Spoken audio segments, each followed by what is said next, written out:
The Chicago Blackhawks are hiring Jeff Blashill as their new head coach. Interesting proposition and opportunity for both sides. Jeff Blashill, 51 years old, started at his first head coaching gig in the NHL with the Detroit Red Wings from 2015 to 2022.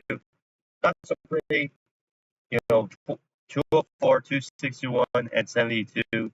They made the playoffs in his first season in 2015, but they lost in 5 to Tampa Bay Lightning.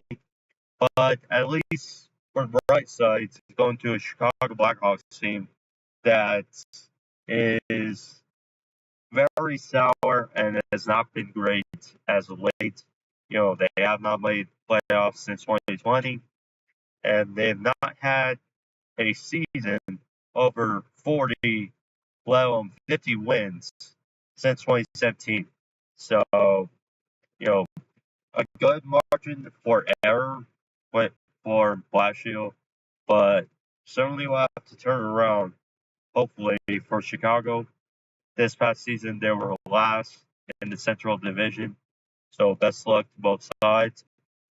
He did win a AHL championship for a minor league team back in 2013 as coach, so we shall see. Best of luck to both sides.